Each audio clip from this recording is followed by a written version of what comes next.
Hello, my name is Timos Kouremenos. I'm a journalist for LIFO, and I would like to welcome you to Data Privacy and Security panel with my honored guest, Ken Morris, founder and CEO of Kinect IQ from USA, Chris Hankin, Dimitris Anastasopoulos, and Vangelis Papakonstantinou. Hello, gentlemen. How are you? Wonderful. Wonderful. Would you like each one of you to introduce a little bit, tell us a little bit about yourself and what is it that you do so that we can forward the conversation from there? Let's start with Ken. Yep. Good afternoon. My name is Ken Morris. I'm CEO and founder of Kinect IQ, and we provide next generation cybersecurity tools that solve some of the fundamental problems that exist today with current best practices. Chris? Hello, my name's Chris Hankin. I'm a professor of computer science at Imperial College London. I've been a researcher in cybersecurity since 2000, and I direct the National Research Institute, which focuses on security of critical infrastructure, and have done so since 2014. Dimitris? Yes, my name is Dimitris Anastasopoulos. I'm the founder and the managing partner of the law firm AA Lawyers. I am also a founding member, the president of the Union of Greek Jurists Ithemis, that is a pioneering association for the personal data protection in Greece, in the context of which we have organized several forums also for data privacy and cybersecurity. And last but not least, Vangelis. Thank you. Hello, thanks. Glad to be here. Thank you for the invitation. I'm Vangelis Papakonstantinou. I'm a professor of law at the University of Brussels and also the scientific coordinator of its cyber and data security lab. So, as I can see, we have two lawyers, one professor, and then one CEO, right? Right. Or three lawyers, because Ken is also a lawyer, as he told us previously. But let's talk about data privacy and cybersecurity mostly. And first, let's start from the sectors. What are the the most important sectors in cybersecurity right now, and what the enterprises should know about it? Mr. Ken? I can certainly start. One of the areas that is gaining a lot of interest these days is around the concept of zero trust. It's a little bit of a misnomer because you have to have a level of trust somewhere in some device or some person, but the basic concept is to assure that all devices are known, all individuals are known, the appropriate privileges exist both inside and with access to the network environments. And Mr. Hankin? Yes, I think what we're seeing with the rapid emergence of the Internet of Things is increasingly systems are cyber-physical rather than the conventional IT systems that we've seen in the past. And cyber-physical systems have been with us for a long time. The main areas of application hitherto have been in critical infrastructure. And I think we're seeing increasingly that they're under threat, mainly from state actors and sophisticated criminals. Of course, one area of critical infrastructure is health, and I think we may talk about health later on, but it's certainly been the case over the last year that we've seen increasing threat, both to researchers doing research into vaccines and other things related to the COVID pandemic, but also to hospitals and healthcare delivery. So I'll stop there for now and pass on to the other panelists. Yeah. Mr. Anastasopoulos? Yes, undoubtedly. I think that the two main sectors in cybersecurity today are the economy sector and, of course, the health sector. In the first sector, it is truly amazing that fraudsters and the hackers have constantly managed to invent new methods to deceive people, earning hundreds of thousands of euros only in Greece last year. Phishing, farming, and identity theft are just some of the common forms of cyber fraud. Cybercrime division of police at Greece deals more and more with such cases, which cases when the fraudsters uses IP and hosting from other countries, especially out of Europe, often remain undetected. And the health sector, although so far we do not have so many cases of breaches internationally, it is almost certain that we will be very concerned in the future.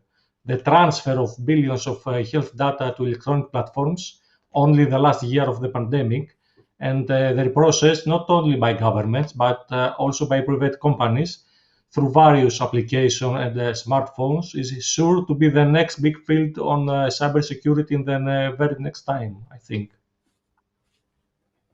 And Mr. Papakostadino?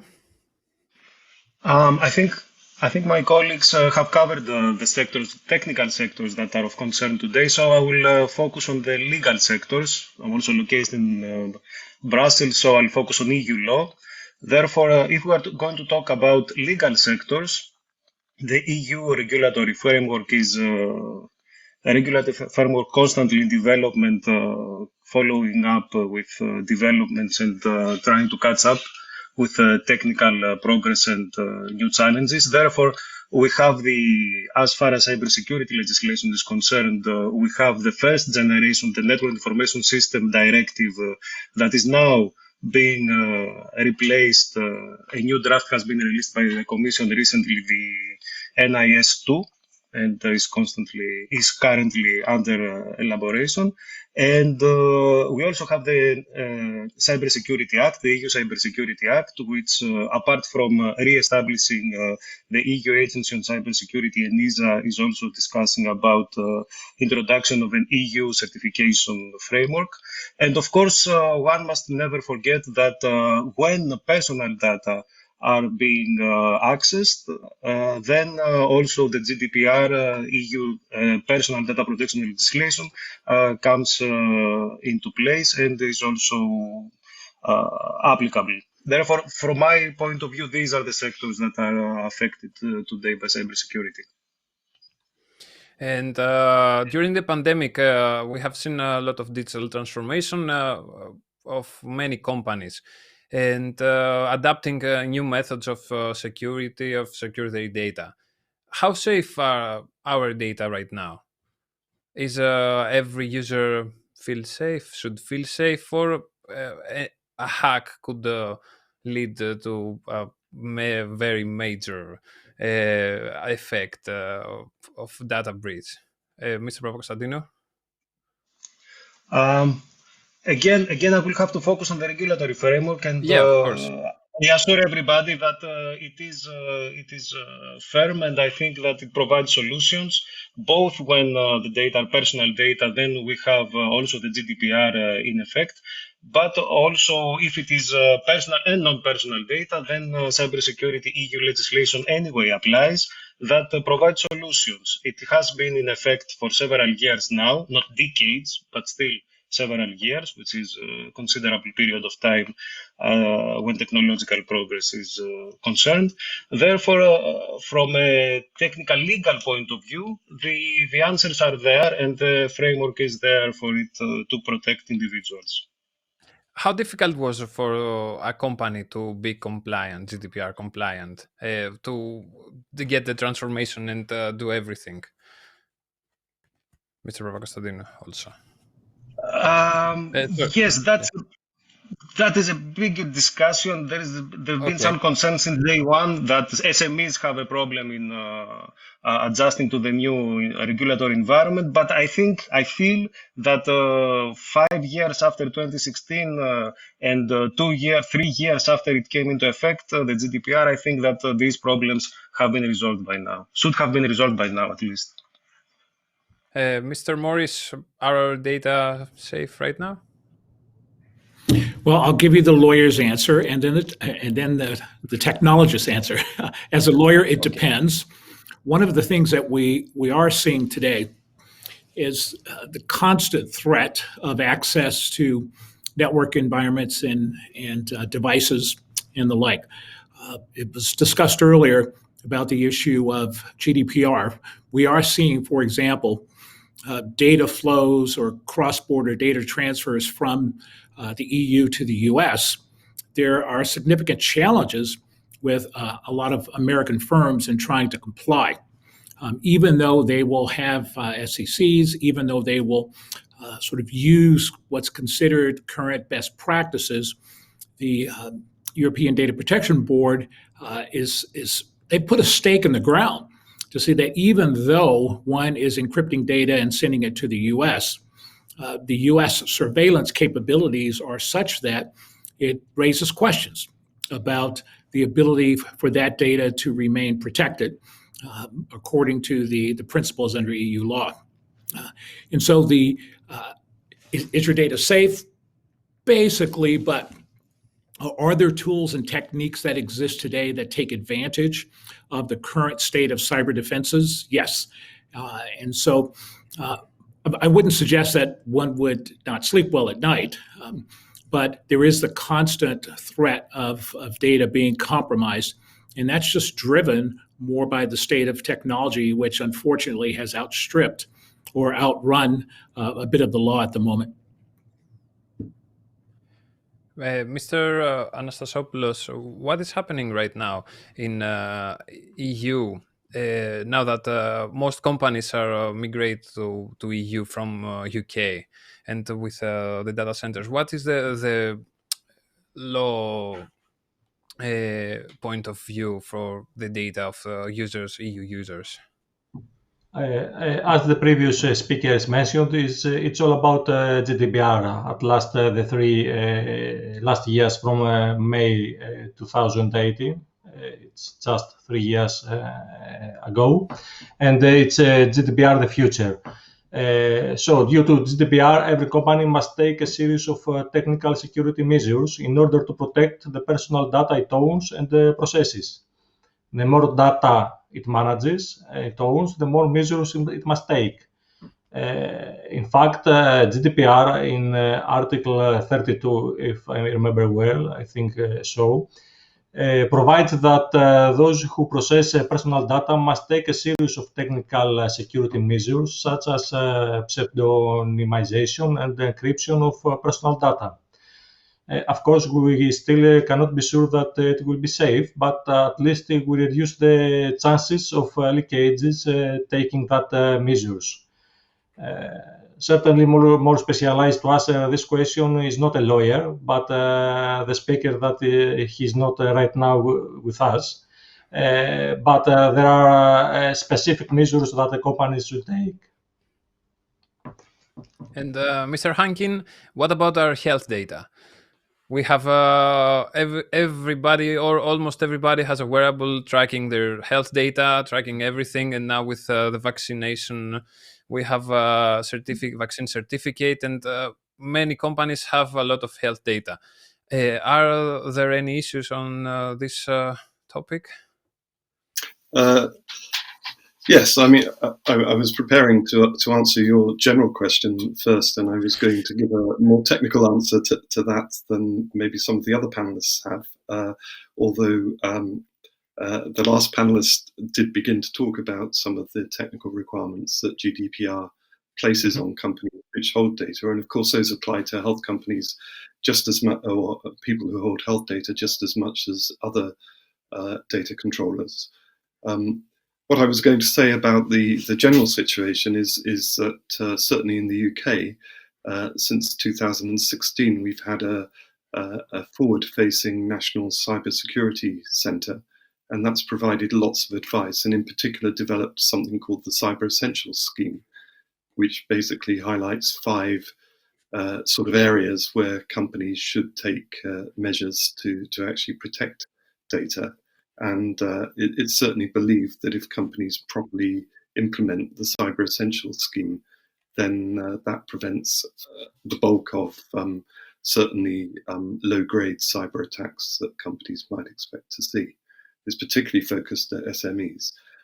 Going back to the question on health data, of course, health data is probably the most valuable data, personal data that we have. I mean, there's a lot of press over the last few years about loss of credit card details and that sort of thing. But health data takes it to a whole new level. It's much more valuable if you buy it illicitly on the dark web, because it opens up possibilities of blackmail, identity theft, as well as certainly US health data often has credit card information with it as well. So I think health data is amongst the most valuable personal data that we need to protect. But as I said a few moments ago, if one takes some basic cyber hygiene measures, that will defeat the vast majority of certainly petty crime and opportunistic crime relating to theft of data. Mr. Morris, have you seen any new techniques during the last 2 years of the pandemic of cyber attacks or something around new scams or ransomware? In terms of specific techniques, there's not much new. Of recent note are the attacks that occurred actually last March in terms of the breach for SolarWinds, as well as some of the recent attacks on U.S. government infrastructure. What we're starting to see a focus less on the beauty or elegance of the attack, which is one of the things that gets talked about a lot when we think about privileges being escalated. But the core of the problem remains, and this will challenge even areas such as digital COVID vaccines or passports and the like. And that is the fact that secrets in any form, whether these are encryption keys, certain credentials, certificates, and the like, not to be overly technical, but what we're finding is that if those items exist outside of their immediate function, they're an attractive attack vector. And this is why we see cyber criminals and nation states as well that are basically operating as bad actors do phishing attacks. And phishing attacks are great because they work. And just about every firewall, if you have a valid credential, you will be allowed in. Now, there are some things people can do, such as checking for IP addresses. Are they on a blacklist or are they on a whitelist to be allowed in? But the fundamental premise is still the same. Our current architecture for cyber defenses is based on credentials that are stored. So we're starting to see the rise of new techniques, and actually maybe they're old in the sense of digital one-time pads, eliminating the need to store these credentials and more ephemeral environments. And zero trust does speak a bit to that. We've summed that up in two rules or laws or principles that we find helpful for organizations to think about. The first law is that no secret or credential, encryption key, certificate exists outside of its immediate function. The second principle or law is that when establishing identity for a device or even a person for that matter, you cannot violate the first principle. This keeps it moves us away from sort of the moat defense environment and creates something much more ephemeral. And what we like to say is that a cyber criminal can't steal what doesn't exist. And as we know that over 70% of all network access unlawful or data breaches starts with a hacker having valid credentials. So to the degree that door can be closed, because it is a silent front door entry and you don't know. All you know is somebody presented valid credentials and you have to wait to see if they misbehave. If they don't, you have a SolarWinds type of environment where they're able to be persistent inside your network for a number of months before you find out that they're there. Mr. Anastasopoulos, can you share any experience on a cyber attack that you have faced in a company that you were legally involved or something, an example? Yes, what is very common these days, at least in Greece, is fishing and farming. That it grows a lot. Some cases with common issues is the emails that the fraudulent sends to people, unknown people, with which they ask to share some specific ID details, and they succeed to perceive people to give these details. And after that, somehow they manage to have access to the bank accounts, and that amount of money are transmitted abroad. Unfortunately, till now, the police in Greece hasn't succeeded to solve this kind of cases, but they are still working on that. And it depends a lot from the cooperation of the companies that serve the IP and the hosting abroad, especially in the United States of America. That kind of cases are very often these years. And Mr. Papakonstantinou, have you also faced something like that? And what EU can do on these matters? Rather than focusing on the practical case, I would like to highlight the problem that there is a conflict that on the one hand we have to take measures to protect companies and individuals from cyber threats, and on the other hand there is the GDPR, of course, and general principles. So, for instance, we cannot be monitoring everybody's activity on the internet in order after the incident to be able to locate, to trace back what happened. So we cannot have a blanket internet surveillance or open-ended countermeasures just for the event that an attack occurs. So each time we have to strike a balance between the conflicting interests of security in general, cyber security in particular, and on the other hand, the individual right to data protection, which of course in the EU is a fundamental right. Having said that, I have heard with a lot of interest what Ken said about the immediate keeping, if I understood this correctly at least, keeping the data within their immediate function, which to my ears at least it sounds a lot very compatible with a basic principle of purpose specification. Therefore, we should know the purpose the data is being processed, and outside this purpose they should be eliminated or anonymized or whatever. So I think that if we try, we can somehow achieve the right balance between protecting these two conflicting interests. And one final question for each one of you.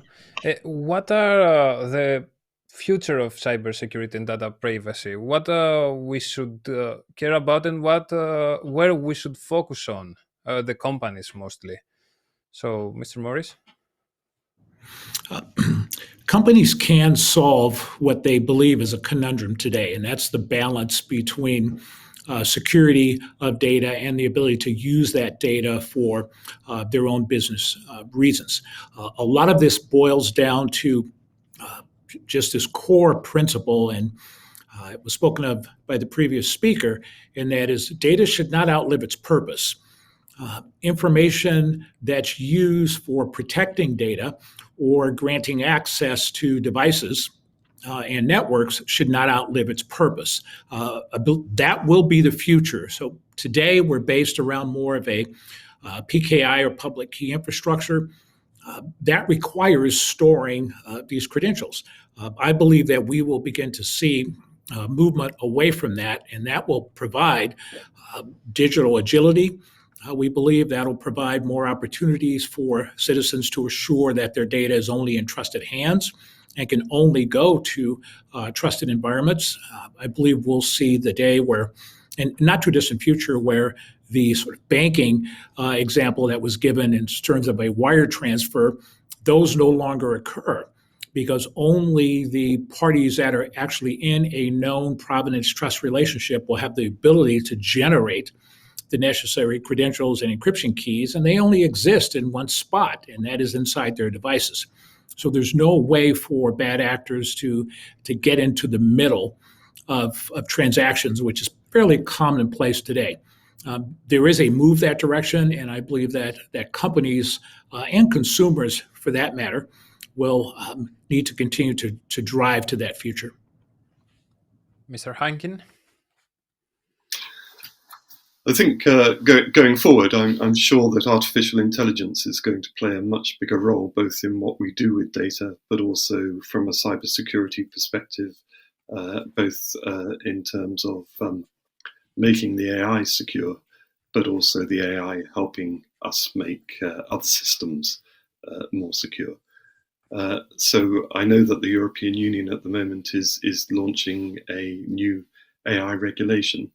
And I guess other panelists will have a view on that, but I think we have to be careful that regulations in this space don't inhibit innovation, because I think AI offers so much, both in terms of helping us protect systems and also basically making better use of the data that we have. Mr. Anastasopoulos? Yes, Timos, I think that in a world that is increasingly transferred to the internet, data privacy and cybersecurity is one of the very big issues that will constantly concern us in the coming years, just right now. Especially in the last year of the pandemic, as already mentioned, billions of data were transferred to the internet and countless transactions took place. Health data has been uploaded to electronic platforms, new smartphones applications have appeared, millions of students have taken their classes online, e-shopping has skyrocketed. And all this in a very short time. And that concerns not only companies, as you asked, but also individuals. So given the dangers and the question marks, as we rapidly enter a new era in terms of humanity's online presence, data privacy and cyber crimes issues will always be high on our agenda, and humanity, the world, needs to find ways to deal with satisfactorily. Legal science, because we are lawyers, in constantly following developments and intervening. But in fact, we are always one or more steps behind. Timely planning and cooperation of all governments is required for sure. At last, I would say that we should all be vigilant at this, as this debate is, in the end, a debate for democracy itself. And Mr. Papakonstantinou? Well, for me, the key word is cyber hygiene, and I think that Chris already brought this up. I think that even the best regulatory framework, which I'm confident that we are walking towards that direction in the EU these days, but even the best regulatory framework cannot do all the work, cannot carry all the burden itself. We, as individuals, as companies, smaller or bigger ones, have to take measures to protect ourselves. And this, I think, has not been transmitted to the public or to small company owners, that they too have to take measures and not entrust everything to the regulatory framework. Therefore, I think that we should have a twist of perspective towards self-protecting, protecting ourselves, taking cyber hygiene, so-called cyber hygiene measures, and assisting compliance with the law. We are running out of time, so I would like all four of you to thank you. Thank you, Mr. Morris, Mr. Hankin, Mr. Anastasopoulos, and Mr. Papakonstantinou. And let's see the other panels. Thank you. Thank you, Timos. Thank you. Thank you. Thank you.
Hello, I would like to welcome you Data Privacy and Cybersecurity panel. I'm Timos Kouremenos, journalist from LIFO.gr and LIFO magazine, and with me I have Alex Petsopoulos,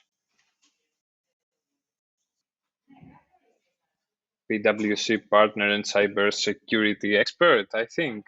Alex, welcome. Yes, that's good. Welcome. So, Alex, tell us a little about that.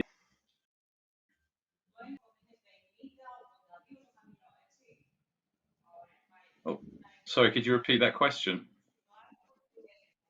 Yeah, can you tell us a little things about you? Can you introduce yourself? Sure. Yes. So, hi, I work for PwC. I'm the global head of cybersecurity for financial services. I've been working in the industry for the last 20 or so years. My background is technology. I spend a lot of time helping clients both anticipate the worst and help recover from the worst. So, whether they've had a breach and the response to that, but also trying to build that muscle memory and readiness to deal with the worst. So I think that they're kind of two facets to my role. Wow, I understand you must be a lot. So, what are the most important sectors in cybersecurity right now? Well, it's interesting. So PwC completed a survey. We do an annual survey of CEOs, and we published the latest one about 3 weeks ago.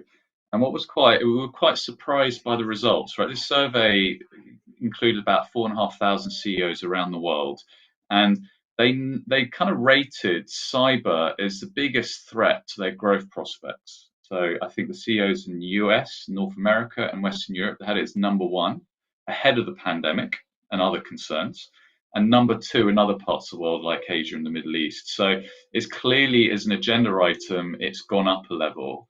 And if I was to reflect on why, I guess there are a couple of reasons, right? First of all, this sentiment reflects the accelerated shift to online business models and ways of working, which has been brought about by the pandemic. So, everyone's realizing more and more their business has got to be online.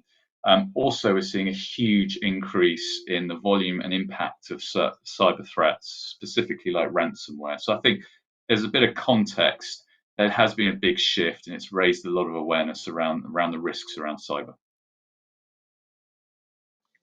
And during the pandemic period, we have seen a lot of new threats, and everything went digital. So the threats became much more bigger and much more trickier, I think. So we have seen a lot of ransomware and more like this. So what is on this sector of ransomware? Is it a concern? Concern? Yes. I think for me, what's interesting is that the ransomware has become very destructive. And actually, for the first time, I think it can pose an existential threat to organizations in terms of their entire business. I mean, that's how severe it has become. We've seen at least 130% increase in the number of ransomware breaches in the last year. So it's really accelerated. And the nature of these types of attacks can be incredibly disruptive to a business, both in terms of the impact, in terms of they're encrypting all the systems and data. So you literally imagine walking into the office the next day and you can't even use your email, right? Everything is off shut down. It's that kind of level of disruption. And of course, you see on top of that, they're stealing data, and they're threatening to leak it online if you don't pay the ransom. So there's a big reputational implication, especially when you think about the duty of care to your customers and your staff and the sensitive information you hold about them. So it's very disruptive. I think what's also made it worse is the fact that organizations are increasingly dependent on digital processes, and therefore it's really hard for them to fall back on manual processes when things are disrupted in this way. I always like to think about I always reflect on the comment that the chairman of Maersk made at Davos in 2018. Maersk is a well publicized large scale breach, ransomware style attack, although it was more I'd call it more of a terrorist attack, but it was interesting. He was saying that they were able to maintain a level of business operation and 70% of their customer volumes, transaction volumes, by the support of their third parties and the ability to be able to rely on manual processes in the interim, whilst they rebuilt their entire IT infrastructure. But he did comment that if you fast forwarded 8 years, that would not have been possible because everything would have been online. All their order taking would have been online. A lot of their ships would have been highly automated. And so it's almost, for him, this was an existential threat. And when I reflect on the pandemic, that 7, 8 year time frame is being accelerated, brought forward. So I think that's something. I thought that was a really insightful comment around what the future looks like, and therefore why is this risk really high up the radar? I guess adding to that, it's growing. I'm sorry, go on. Oh, sorry. Yeah, how can we protect ourselves from those kind of attacks, and what are the future trends on those kind of attacks? Well, the good news is the attacks as they currently exist, there are plenty of practical steps, what I would call good cybersecurity hygiene that you can take to mitigate, right? So if you look about how these attacks are executed, they really capitalize on basic weaknesses and how your IT is configured. So whether it's the fact that you don't properly patch your systems so that there are holes that they can exploit, whereas the fact that they're sending phishing emails to your staff and they're clicking on links they shouldn't be, or the fact that you have proper controls in place to spot these types of attacks and quickly contain them. These are actually not difficult things to achieve. So I think the good news is you can prevent a lot of ransomware attacks by following some 2 or 3 basic security hygiene steps. So that's the positive thing. Which is why you don't see many very large organizations suffering in a bad way. You might get a localized outbreak of ransomware, but it's not material enough to disrupt the whole business. So that's one thing. I think though what's unfortunate aspect of cyber threats is it constantly evolves. It's a cat and mouse game. So as organizations in the private sector and the governments get better at defending themselves, the threat actors will adapt their techniques. And one of the trends we're seeing is threat actors are increasingly targeting the supply chain as a backdoor into organizations. And this is really because organizations are getting better at protecting the front door. So and it's tricky, right? So it's very hard to mitigate threats of targeting your suppliers because you don't control them. You don't control their infrastructure. You often trust them implicitly, whether it's an outsourced provider or a third party that provides software that you trust and you take updates from. And I think it's a really difficult area to try and mitigate. The one thing I would say is to date, a lot of the more sophisticated attacks targeting the supply chain as a backdoor have really been perpetrated by nation states whose motivation is espionage, as we saw with SolarWinds before Christmas. That compromised a lot of US government departments. It was really an espionage threat. But what we tend to see is these techniques get adopted by criminal organizations and then they use them for their own purposes, whether it's to steal money or whatever. So I think that's one of those things to bear in mind. Thank you very much, Alex, for your time. We ran out, and we'll be talking again soon, I think. Thank you.